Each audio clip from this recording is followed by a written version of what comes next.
Hey guys, welcome to the channel. Today I'm going to show you how you can possibly invest in trading cards. So, one of the things that I do is I invest in graded cards. And the first thing you want to look at is your grade here. So, tens, when you have a 10 grade, that is it's very important because that's the top of the line. Now, this is just kind of like under the very top when it comes to Beckett, BGS or Beckett. They have a black label with gold lettering, and that is top of the line, and they're actually quite a bit rarer and more expensive. But this gold label is very prestigious as well in the Beckett's, and so you always want to, when you see the 10s, that's a very good indicator that it's going to gain value.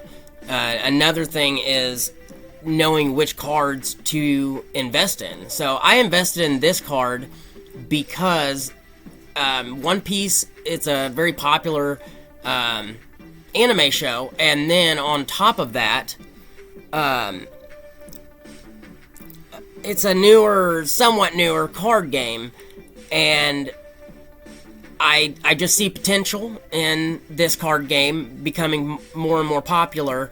And also, this is actually a very rare card because it's a promotional card that came out of PSA, which is another grading service here, and they have a collector's exclusive magazine where you have to actually subscribe to them, and that costs quite a bit of money to do so. To have this account, you have to, probably own like a card shop, constantly buying new cards, grading cards.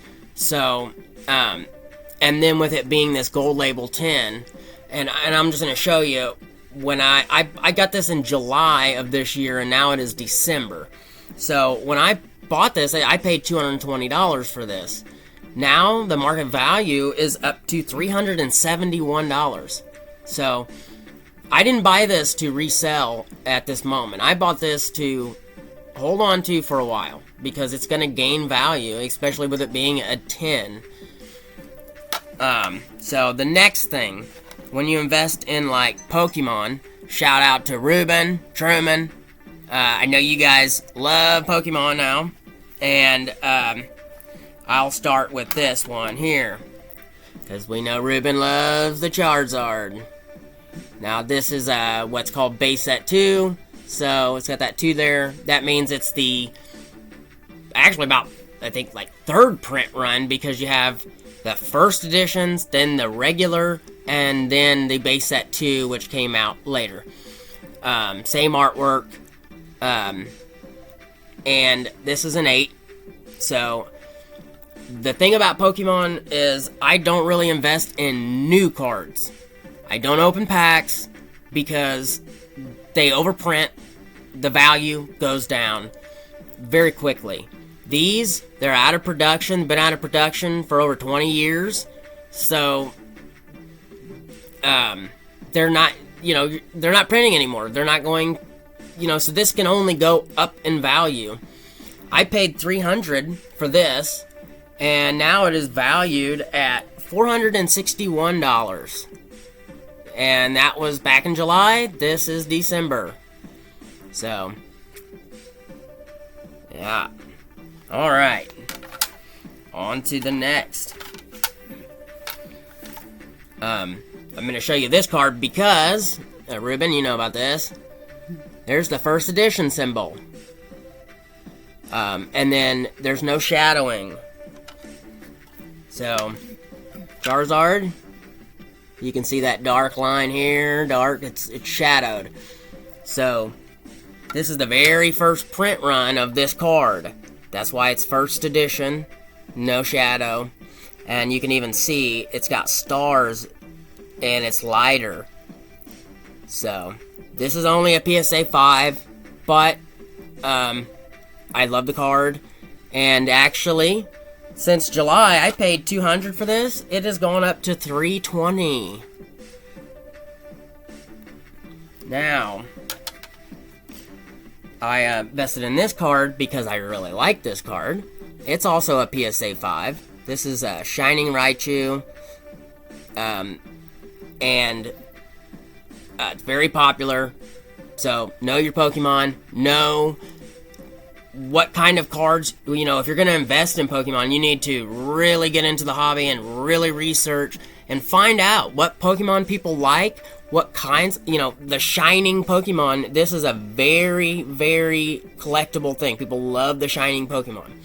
Now, this card I paid $200 as well for this Raichu, and it has gone up to $296. So, very aesthetic card, great aesthetics, the Shining. And also, there are 3 stars in the corner here. Which, a normal rare that has 1 star. So, and this one, this is also Shining Magikarp. Now, this card is a PSA 9, so it's not a 10, but 9 is still a very high grade and very collectible. Now, I paid $500 for this. Seems a little steep for, a card. But it has gone up from what I originally paid, which actually when I bought it, that's another thing. Check pricing. Go in when you're at a store or you're going to buy something online. Check the market value of something. Somebody, if, like I paid $500, but it was already, market value was $630. So, this card here has gone up several times. Market value now is at $735, and the last auction sale was $831. So, and you also have, like I said, you need to check the grades, because if, sometimes the cards are worth more in what's called raw, which is, I will show you. This here. This is a base set 2 Raichu. Notice it doesn't have the stars. It has the swirls and the little, that type of stuff. So, this is a raw card. If I sent this off to get graded, and it came back like a 2 or a 3, it's actually going to be worth less than it is like it is right here. So, you also have to take that into account. So, know your cards, know your hobby. You really have to, look at all the factors when buying cards so you don't cut yourself short. And enjoy the hobby. That's the most important part. Enjoy it. Have fun with it, I didn't buy this to sell this. I bought this because I wanted it. Even though it is worth more. And they are assets, so you never know. If you need money, I might have to sell it. Even though I don't want to sell it. But I don't plan on doing that. So, make this a fun thing to do. Enjoy it. Have fun. And until next time, peace!